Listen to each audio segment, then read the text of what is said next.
তো আল্লাহ বলেছেন ইন্না ওয়াদাল্লাহি হাক্কুন, নিশ্চয়ই আল্লাহর ওয়াদা সত্য। আল্লাহ যেহেতু ওয়াদা করেছেন যে ওলি আল্লাহর সাথে বিরোধিতা করলে তাদের সাথে আমি যুদ্ধের ঘোষণা করি, অর্থাৎ তাদেরকে ক্ষতিগ্রস্তের মধ্যে ফেলে দিই।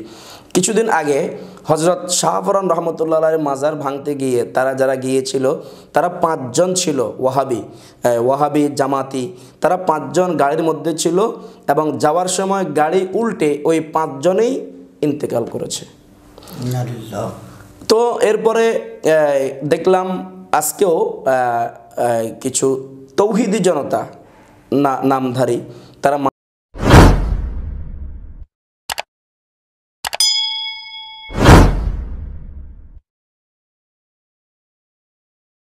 বর্তমান দেশের এই পরিস্থিতির ভিতর অনেক মানুষ মাজার ভাঙ্গা নিয়ে উঠে পড়ে লেগেছে।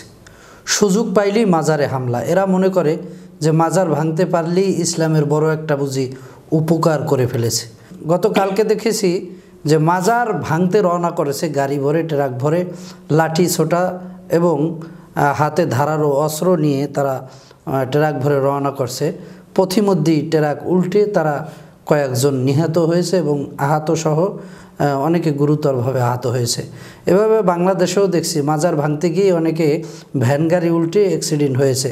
তো এই যে মাজার ভাঙ্গা, মাজার ওরা ভাঙছে, আল্লাহর ওলিদের মাজার ভেঙে আদৌ কি ইসলাম প্রচার তারা বা ইসলামকে আরও উজ্জীবিত করতে পারবে?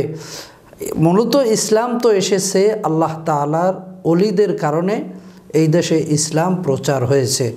আল্লাহ তাআলা ইসলাম কারো না কারো মানুষের মাধ্যমে প্রচার করেন। এমনি এমনি এই দেশে ইসলাম আসে নাই, নবী রাসূলগণ ইসলাম নিয়ে এসেছেন। তাই সুতরাং এই দেশেও আল্লাহর ওলিরা ইসলাম নিয়ে এসেছেন। তাই আল্লাহর ওলিদের মাজারকে যদি নিচ্ছিন্ন করে দেওয়া হয়, আমি বুঝি ইসলামকেও নিচ্ছিন্ন করে দেওয়ার মতো একটি কাজ। তো আপনার মতামত ব্যক্ত করবেন, দর্শককে জানাবেন। যারা মাজার ভাঙে তাদের শাস্তি কি হতে পারে, কি হবে ভবিষ্যতে, কবরে, আখেরাতে, পুলসিরতে, সেই ব্যাপারে বিস্তারিত আপনার কাছ থেকে আমরা জানবো ইনশাআল্লাহ। জি ধন্যবাদ মোহতারাম মুফতি মাওলানা আব্দুর রহমান আল কাদেরী সাহেব। দেখুন এটা আমার নজরে পড়েছে, আমিও দেখেছি যে গাড়ি ভর্তি করে, ট্রাক বোঝাই করে তারা দাও বটি নিয়ে তারা যাচ্ছে মাজার ভাঙার জন্য। তো এক পর্যায়ে রাস্তার মধ্যে সেই ট্রাক উল্টে প্রায় কয়েকজন গুরুতর আহত হয়েছেন। নিহতের খবর আমার কাছে নেই।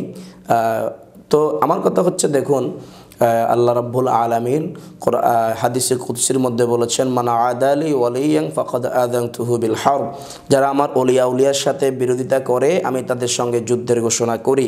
আল্লাহ রাব্বুল আলামিন কোরআনুল কারীমে অন্যত্রে বলেছেন, ইয়া আইয়ুহাল্লাযীনা আমানু আতিউল্লাহ ওয়া আতিউর রাসূল ওয়া উলিল আমরি মিনকুম, তোমরা আল্লাহর আনুগত্য করো, রাসূলের আনুগত্য করো, আউলিয়া কিরামের আনুগত্য করো। তো আল্লাহ বলেছেন ইন্না ওয়াদাল্লাহি হাক্কুন, নিশ্চয়ই আল্লাহর ওয়াদা সত্য। আল্লাহ যেহেতু ওয়াদা করেছেন যে ওলি আল্লাহর সাথে বিরোধিতা করলে তাদের সাথে আমি যুদ্ধের ঘোষণা করি, অর্থাৎ তাদেরকে ক্ষতিগ্রস্তের মধ্যে ফেলে দিই। কিছুদিন আগে হজরত শাহফরান রহমতুল্লাহ আলাইহির মাজার ভাঙতে গিয়ে যারা গিয়েছিল তারা 5 জন ছিল ওয়াহাবি জামাতি। তারা 5 জন গাড়ির মধ্যে ছিল এবং যাওয়ার সময় গাড়ি উল্টে ওই 5 জনেই ইন্তেকাল করেছে।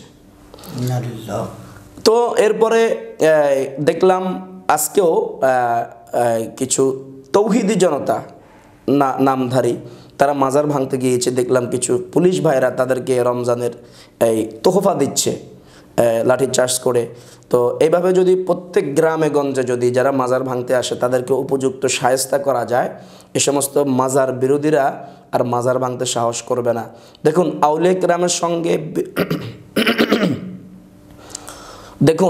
আউলিয়া কিরামের সঙ্গে বিরোধিতা করে অতীতে কেউ জিততে পারেনি, ভবিষ্যতে কেউ জিততে পারবে না। আমি একজনের নাম বলি, হেফাজতের যিনি আপনার একজন সাংগঠনিক একজন ব্যক্তিত্ব ছিলেন, আল্লাহ ওনাকে মাফ করুক, জুনায়েদ বাবুনগরী সাহেব। তিনি কিন্তু মৃত্যুর আগে বলেছিলেন লাঠি দিয়ে অমুক মাজার ভাঙো, তমুক মাজার ভাঙো, কিন্তু দেখা গেল ওনার পায়ের মধ্যে আল্লাহ এমন পচন দিয়েছেন, উনি মৃত্যুর সময় সুস্থ পাও নিয়ে, গোটা পাও নিয়ে কবরে যেতে পারেননি। ডাক্তারের কাছে গিয়েছে, বলেছে একটু কাটতে হবে, পরের দিন আবার কেবল আর একটু কাটতে হবে, কাটতে কাটতে হাঁটু পর্যন্ত কাটা হয়েছে, পাও নিয়ে উনি কবরে যেতে পারেনি।